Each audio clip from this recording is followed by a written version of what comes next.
Russia is on the brink. The armed forces of Ukraine have taken on the occupiers. These footage has gone viral. There's a breakthrough at the front. The Russian army is in a knockout.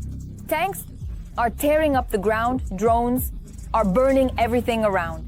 The Black Sea Fleet is crumbling. Ships are sinking, one after another. How did the Ukrainian defenders manage this? All of this in our episode Hellish Point. In the Pokrovsk direction, the AFU tanks are crushing the enemy, and the Ukrainian defenders are powerfully holding back the audacious Russians. This section of the front is literally on fire. The forces of Putin's army are being smashed to pieces. Why are the Russians gritting their teeth but not retreating? Details in our story. Donetsk region, Pokrovsk direction, a city where fierce battles are currently taking place. The soldiers of the 155th Separate Mechanized Brigade Anna Kievska are preparing the German Leopards for combat operations. The drag of the gun. She calls it sniper. If everything is calibrated correctly, then each shell can hit right on the dot. Due to the overwhelming presence of enemy drones in the air, tank crews primarily engage the enemy at night. The Russians have fewer night drones, although they still cause quite a bit of trouble. His task was to head into the woods. They blew it up. Well, we were a little bit hurt too, cheapskate. There were a lot of drones, a lot. I tracked 6 in the optics. They were following us. This is a video of the same battle where Sergei's crew is dismantling the Muscovite fortifications. The commander says yes, it was not easy. It was also received in return, but a German car is a German car. I think that if there had been those hits that this tank has already withstood, we wouldn't be sitting here talking to you. If we were using Soviet equipment. Here we can see what is called the necessity of this war. This is dynamic protection, even for a tank like the Leopard, because the intensity of combat and the lethality of weapons in the Russian-Ukrainian war are such that you simply can't do without this kind of protection. The dynamic protection on the Leopards is already a Ukrainian development born from combat experience. Well, and the half-shell hit, it wanted to knock out our track and tore off our armor. The equipment holds up. German protection, assistance for defense, and everything is fine. Equipment is just equipment, but the outcome of the battle still depends on those who operate it. Tankers say they are all mobilized, former civilians. They mastered the Leopards abroad. That training was good. Not really, they don't dare to judge. They state the facts. You come from civilian life, but were you ever involved with tanks before? Even with the tanks, no, I wasn't even involved. In fact, I was determined.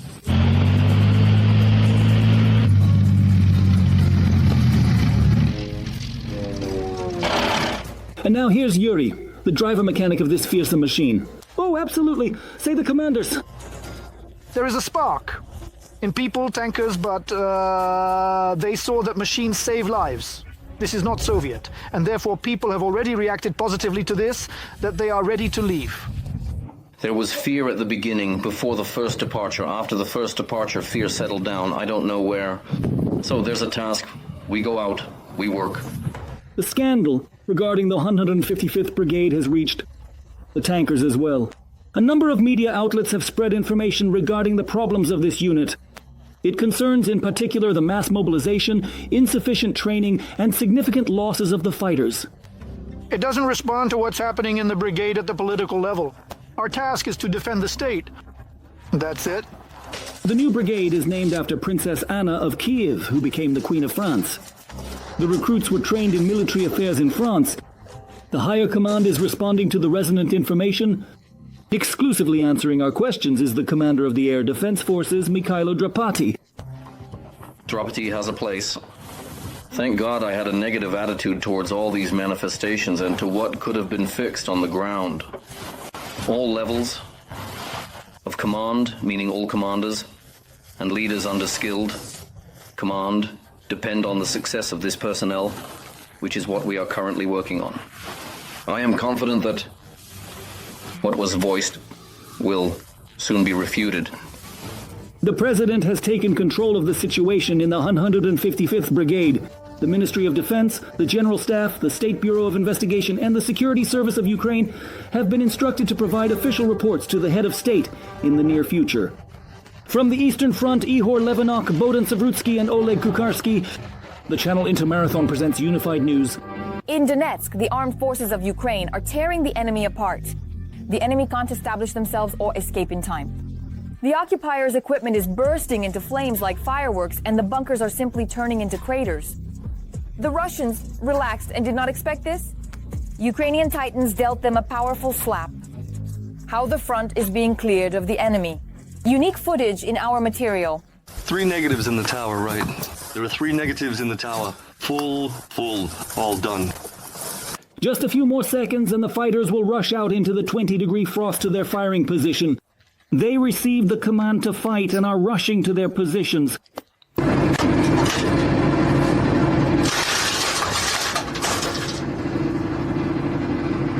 Despite the bitter cold, the self-propelled artillery installation of the Leopard Brigade does not let the fighters down. The guns are quickly aimed, loaded, and prepared to deliver the first morning strike on the enemy. Send it! Island! Well, the nails are flying to the Russians, just like those funeral notices from the Ukrainian police in 2022. The 120 Tulimitras shell flies towards the heads of the occupiers, and the soldiers quickly return to cover. The enemy's response may not be long in coming, and the sky is too clear. They might notice us. Target hit. Good job. UAV pilots. We hit a whole group of UAV pilots. All right, tell me, what's up in the sky for us? Later, the commander of the cannons would add that his calculation worked for the ban. The Russians tried to get their drones into the air. Now no one will fly from there in the near future, although the enemy has plenty of targets. Just 2 months ago, some of their group came here and they were launching Orlans every day. And a lot of fiber optics were added. This is our second meeting with the Vitamin. 6 months ago, he and his crew were destroying Russians near the Chasiv Yar. He says, during this time, both the war and the enemy's tactics have changed. Now, their self-propelled artillery is firing at the occupiers near Toretsk. Sometimes we have to work in non-stop mode. The Russians are advancing, constantly pushing. They're pushing local regional assaults.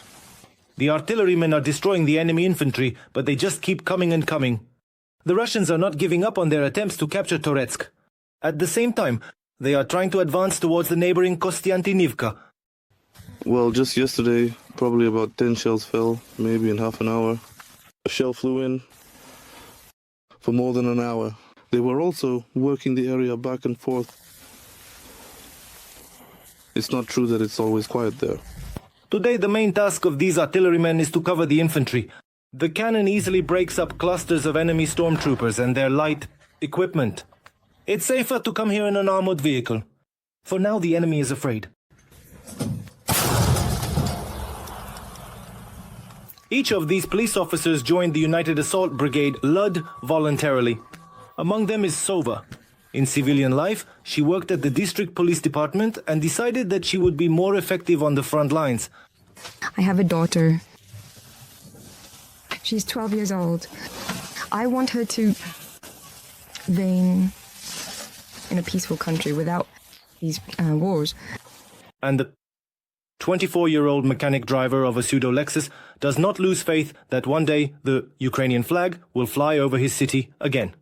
To his hometown of Vysochansk. It's less than 100 kilometers from here. My hometown has unfortunately turned into ruins. The apartment was very badly damaged. Well, what can you do? Now I'm an internally displaced person. Somehow we have to live the farthest. That's the motivation to beat the enemy. They put in maximum effort every day to ensure the enemy doesn't advance any further. Although they don't hide it, the enemy is powerful and spares neither manpower nor shells. But for now, Toretsk remains under our control.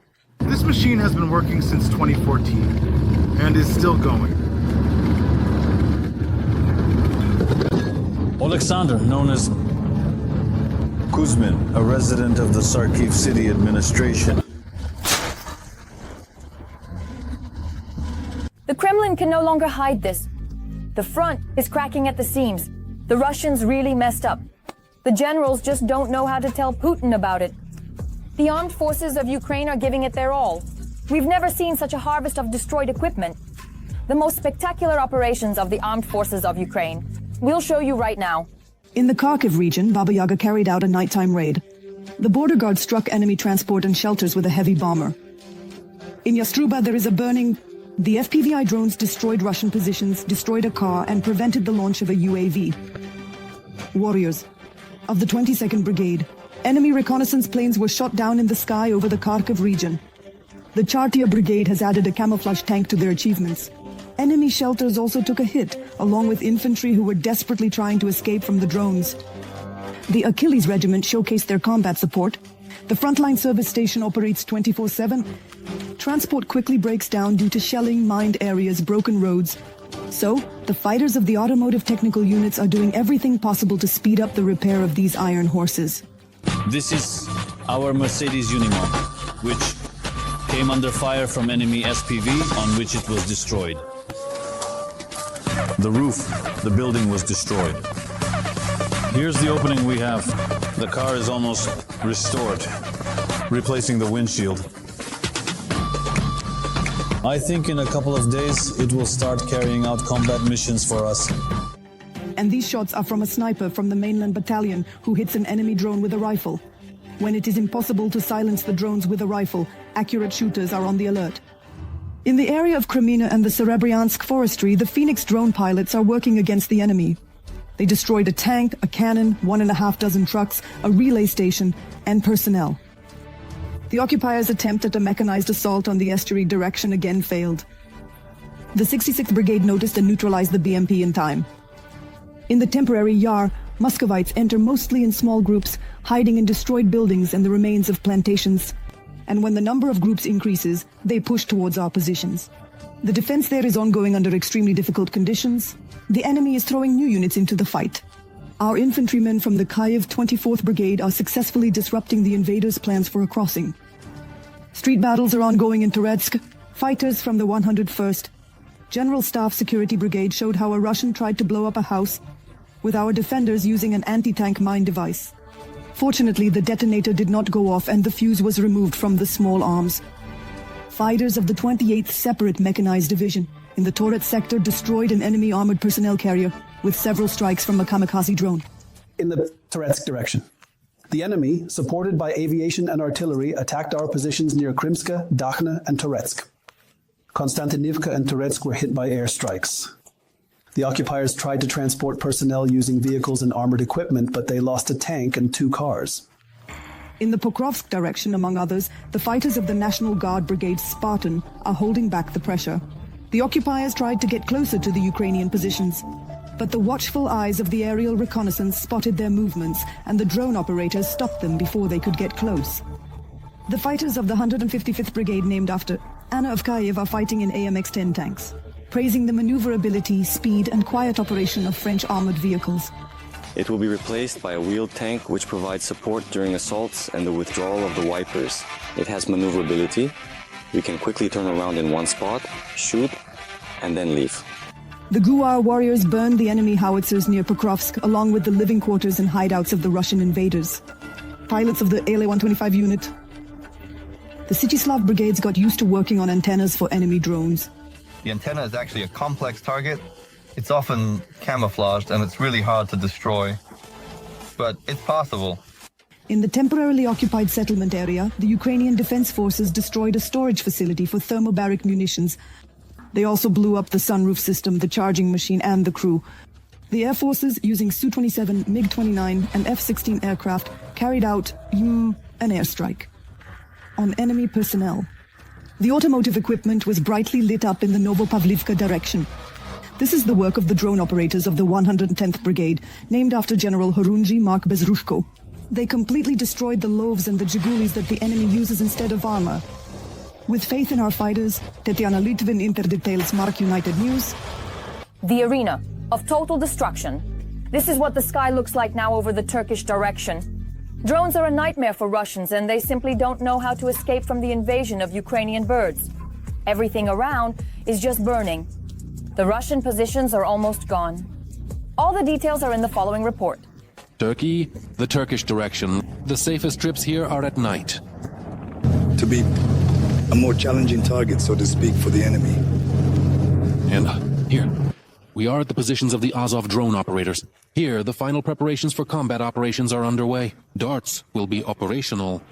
Darts, what flies far, and this is what hits the enemy, where he is not waiting for the appearance of some drones. That is, again, we work far behind enemy lines. We work where many means cannot reach. But for us, these are real targets, and that's why it's effective. This is our ammunition that we took from the enemy. This is our type of shrapnel, 3 pieces weighing 1 kilogram each, and it causes a lot of pain. The ammunition, just like the drone itself, is shown to us by a fighter who worked as an architect in civilian life. In 2024, he came to the Azov recruitment center on his own. He chose his call sign by himself. I was talking to a girl once and she said, "But what about those normal call signs?" I asked her, what about a normal call sign? She says, well, kitty bunny, I don't think for long, well, sunshine. Sunshine is actually a great option. This little plane can fly 50 kilometers and hit a target deep in enemy territory with fragmentation or thermobaric munitions. The ratio of price to quality is impressive. Its cost is $1,000, plus or minus 40,000 hryvnias. With this money, it can hit, for example, equipment worth millions of hryvnias, which greatly hinders our soldiers' operations. We strike from the sky, hitting tanks and electronic warfare systems. Besides the price, one of DART's advantages is its ability to hit both stationary and moving targets. The most intense operation I had was during this night flight, when at the last moment we spotted a truck. And we managed to hit it.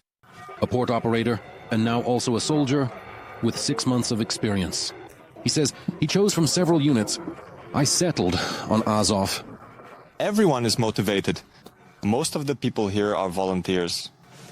And this is a unit where you can fully utilize your skills. Anyone who wants to can join the professional companies that destroy the enemy. The main thing is motivation and a desire to learn, they say in Azov. We are open to collaboration, and we are waiting for new people who want to join us. We don't have standard military training. Our training is specifically Azov's. In the March, you will be taught, and there is an opportunity to go abroad for training specifically by Azov instructors. This won't be general military training. It will be specifically Azov's, which is very important. During our conversation with the Husky, it becomes clear that the Dart we filmed hit a dozen targets. The enemy has lost a few units of equipment. The enemy's rear has once again proven to be quite conditional. And to make such strikes more frequent, you can support the Azov fighters with a donation.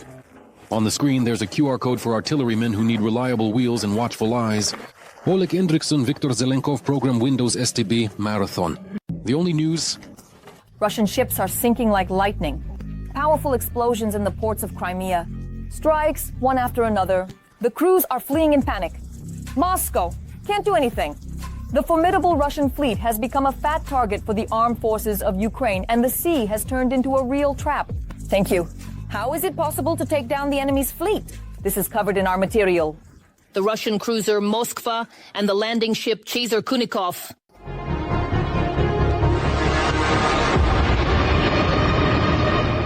And this is the missile boat Ivanovits.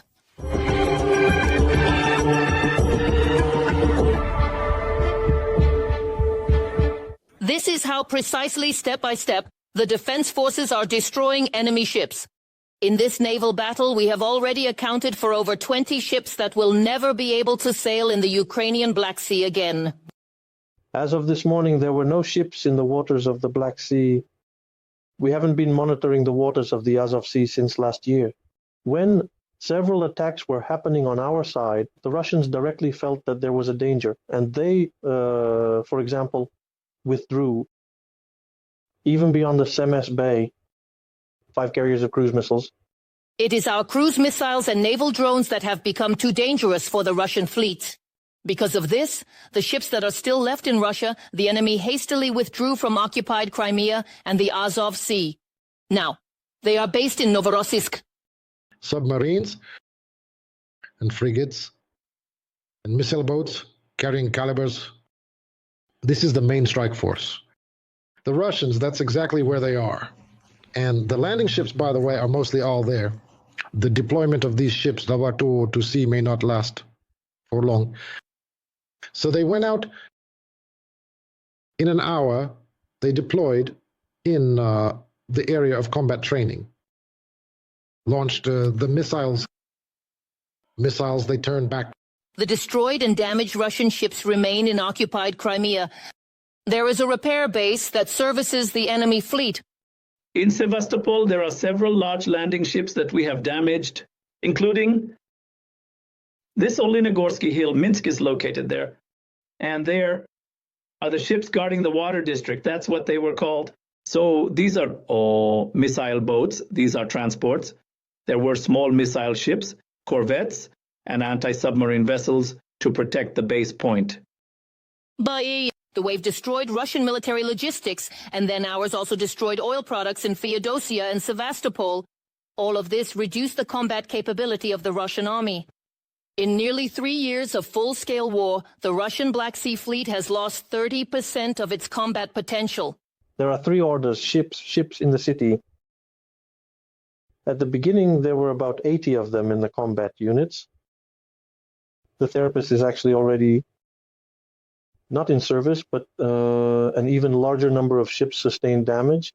Brigade and Makara, the FS, received damage among the patrol ships. There were only 4 of them in the composition. Only 1 did not receive damage.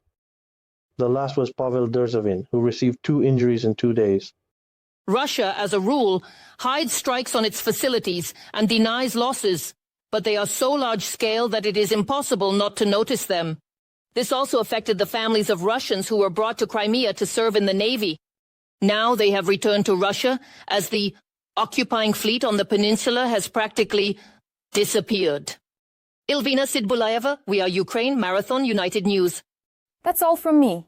It was me, Dartsia Hutsakalo. Even more hellish news from the front in our next episode. Well, in the meantime, don't forget to subscribe and give us a thumbs up. See you.